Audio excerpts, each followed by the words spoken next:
Hello guys, இந்த வீடியோல என்ன பார்க்க போறோம் அப்படின்னு பார்த்தீங்கன்னா UNESCO recognized biosphere reserves in India அப்படிங்கறது தான் பார்க்க போறோம். அதாவது UNESCO அமைப்பு இருக்காங்க இல்லையா, இவங்களால பயோஸ்பியர் ரிசர்வா இந்தியால என்னென்ன பிளேசஸ் எல்லாம் அனௌன்ஸ் பண்ணப்பட்டிருக்கு, மொத்தம் எத்தனை பிளேசஸ் இதுவரைக்கும் பண்ணப்பட்டிருக்கு அப்படிங்கறது தான் பார்க்க போறோம். ஸோ நம்ம ரீசெண்டாக கரண்ட் அஃபேர்ஸ்ல ஒரு 2 days முன்னாடி பார்த்துருப்போம். கோல்ட் டெசர்ட், ஓகேவா, கோல்ட் டெசர்ட், இந்த குளிர் பாலைவனம் அப்படிங்கிறது ஹிமாச்சல் பிரதேஷ்ல ஸ்பிட்டி வேலி ரீஜன் அந்த பகுதியில் இருக்குது. ஸோ அங்கே இருக்கிற இந்த குளிர் பாலைவனத்தை ரீசெண்டாக நடைபெற்ற அந்த யுனெஸ்கோ மீட்டிங்கில் பார்த்தீங்க அப்படின்னா பயோஸ்பியர் ரிசர்வாக வந்து அனௌன்ஸ் பண்ணியிருப்பாங்க. ஓகேவா, ஸோ உங்களுக்கான கொஸ்டின் இப்போவே கேட்டுறேன். யுனெஸ்கோ அப்படிங்கிறதோட ஃபுல் ஃபார்ம், ஸோ அது எப்போ வந்து எஸ்டாப்ளிஷ் பண்ணாங்க, அதோட ஹெட் குவார்ட்டர்ஸ் எங்கே இருக்குது அப்படிங்கிறத கமெண்டில் சொல்லுங்கள்.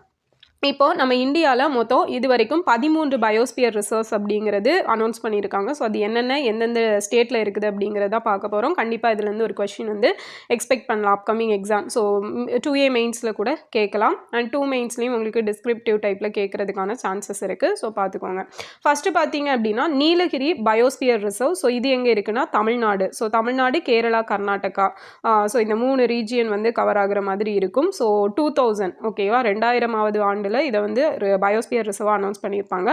அடுத்தது கல்ஃப் ஆஃப் மன்னார் வளைகுடா, இது தமிழ்நாட்டில் இருக்குது, 2001 அனௌன்ஸ் பண்ணியிருப்பாங்க. சுந்தர்பன், ஓகேவா, ஸோ சுந்தர்பன் தெரியும் நமக்கு, இது வந்து வெஸ்ட் பெங்காலில் இருக்குது, இதுவுமே 2001 அனௌன்ஸ் பண்ணியிருப்பாங்க. அடுத்தது நந்தாதேவி. ஸோ இந்த நந்தாதேவி எங்கே இருக்குன்னு பார்த்தீங்கன்னா உத்தரகாண்டில், இது 2004 அனௌன்ஸ் பண்ணியிருப்பாங்க. நோக்ரெக், ஸோ நோக்ரெக் வந்து ப்ரீவியஸ் இயரில் கேட்டிருக்காங்க, எந்த ஸ்டேட்னே கேட்பாங்க. ஸோ மேகாலயா, ஓகேவா, 2009 தான் அதுவும் அனௌன்ஸ் பண்ணியிருக்காங்க. பச்மார்வி பயோஸ்பியர் ரிசர்வ், இது வந்து மத்திய பிரதேஷ், ஸோ இதுவும் 2009. சிம்லிபால், இது நமக்கு நல்லாவே தெரியும், ஒடிசாவில் இருக்கக்கூடியது, 2009 தான் அனௌன்ஸ் பண்ணியிருக்காங்க. அச்சனமார்க், ஸோ இது வந்து அமர்கண்டா பயோஸ்பியர் ரிசர்வ்னு சொல்லுவாங்க. இது மத்திய பிரதேஷ், சத்தீஸ்கர் ரீஜியனில் கவர் ஆகி வரும், 2012 அனௌன்ஸ் பண்ணியிருக்காங்க. கிரேட் நிக்கோபார், இது பார்த்தீங்கன்னா அந்தமான் நிக்கோபார் ஐலாண்டில் இருக்குது, 2013 அனௌன்ஸ் பண்ணியிருப்பாங்க. அகத்தியமலை பயோஸ்பியர் ரிசர்வ் வந்து கேரளா, தமிழ்நாடு ரீஜியனில் 2016 வந்து அனௌன்ஸ் பண்ணியிருப்பாங்க. அடுத்தது காஞ்சன்ஜங்கா, கஞ்சன்ஜங்கா பயோஸ்பியர் ரிசர்வ் பார்த்தீங்க அப்படின்னா சிக்கிமில் இருக்குது, 2018 வந்து அனௌன்ஸ் பண்ணியிருப்பாங்க.